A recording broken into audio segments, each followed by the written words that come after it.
আজকে আমি আপনাদেরকে 2 ধরনের ডিমের চপ তৈরি করে দেখাবো। তো আশা করছি আপনাদের কাছে ভালো লাগবে। তো চলুন দেখে নেওয়া যাক কিভাবে তৈরি করতে হয়।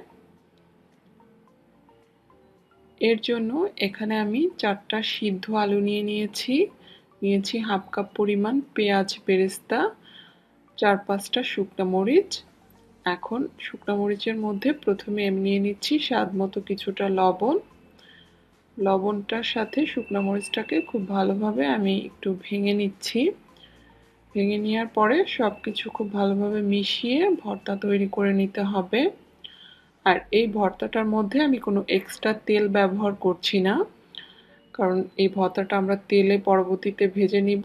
আর তেল দিলে অনেক সময় দেখা যায় ডিমটাকে কোট করার সময় সেটা ভালোভাবে কোট হতে চায় না।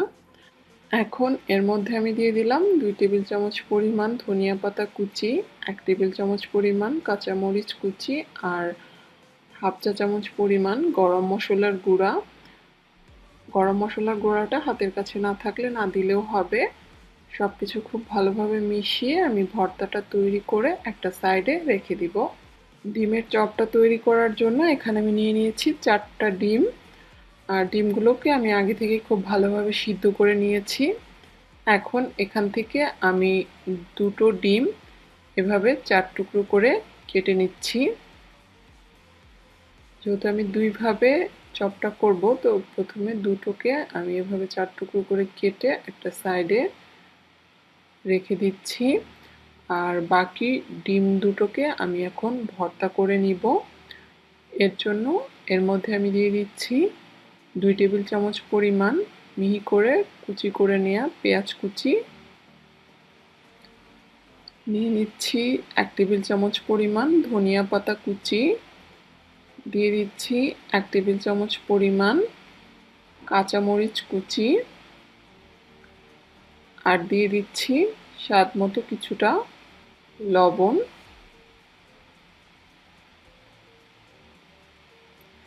এখন এই সব কিছুকে খুব ভালোভাবে চটকে নিচ্ছি পেঁয়াজটা কিছুটা সফট হয়ে যাওয়া পর্যন্ত।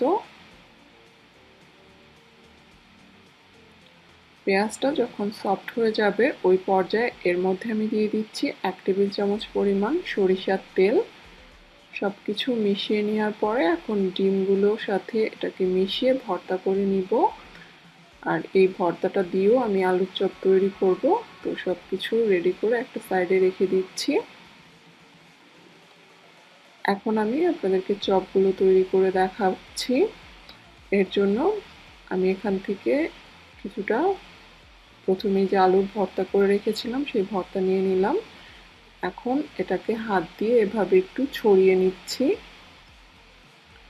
একটু ছড়িয়ে নেওয়ার পরে এখন এর মাঝখানে আমি এক টুকরো ডিম বসিয়ে দিচ্ছি। ডিম দিয়ে এটাকে কভার করে দিচ্ছি এবং ওপরটাকে একটু সমান করে এটাকে একটা কাটলেটের শেপে করে নিচ্ছি।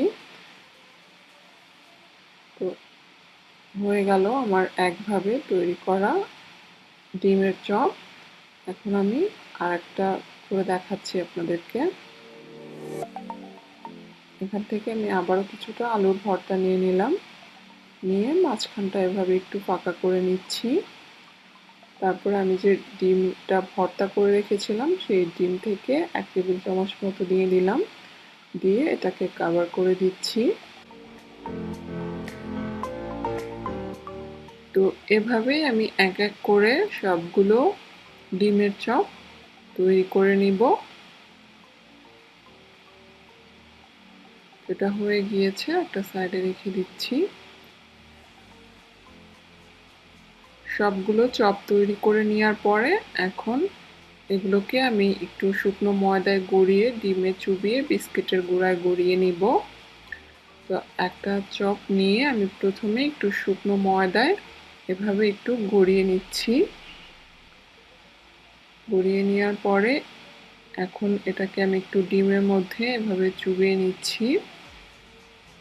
নেওয়ার পরে বিস্কিটের গুঁড়া দিয়ে খুব ভালোভাবে কোট করে নিতে হবে। অবশ্যই খেয়াল করবেন যেন কোনো সাইডে ফাঁকা না থাকে, তাহলে কিন্তু ভাজার সময় ওই সাইডগুলো ফেটে আলু ভর্তাটা বের হয়ে যাবে। তো এভাবেই সবগুলোকে আমি ময়দায় গড়িয়ে ডিমে চুবিয়ে বিস্কিটের গুঁড়ায় গড়িয়ে নিব। আর এই চপগুলোকে ভেজে নেওয়ার আগে নর্মাল ফ্রিজে 10 মিনিটের জন্য রেখে সেট করে তারপরে ভেজে নিতে হবে, এতে করে তেলটা নষ্ট কম হবে। তো এভাবে এখন আমি সবগুলো চপ তৈরি করে নিব। চুলায় আমি একটা হাঁড়ি বসিয়ে নিয়েছি। এখন এর মধ্যে আমি চপগুলোকে ভাজার জন্য কিছুটা তেল দিয়ে দিচ্ছি। এই চপগুলো কিন্তু একদম ডুবো তেলে ভেজে নেওয়ার কোনোই দরকার নেই, মিডিয়াম ডুবো তেলে ভেজে নিলেই হবে। তো তেলটা দেওয়ার পরে তেলটাকে খুব ভালোভাবে গরম করে নিতে হবে। তেলটা যখন ভালোভাবে গরম হয়ে যাবে ওই পর্যায়ে এর মধ্যে আমি চপগুলো দিয়ে দিচ্ছি।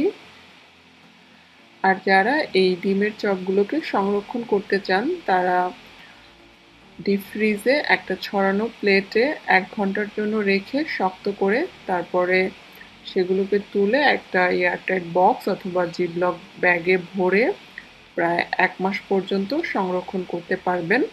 যখন প্রয়োজন রুম টেম্পারেচারে এনে পুরোপুরি সেট করে তারপরে ভেজে নিলেই হবে। তো এখন এগুলোকে আমি লালচে করে ভেজে নিব। যখন একটা সাইড ভাজা হয়ে যাবে ওই পর্যায়ে আমি চপগুলোকে উল্টে নিচ্ছি। আর এই চপগুলোকে আমি কয়েকবারে উল্টে পাল্টে লালচে করে দুটো সাইড ভেজে চুলা থেকে নামিয়ে নিব।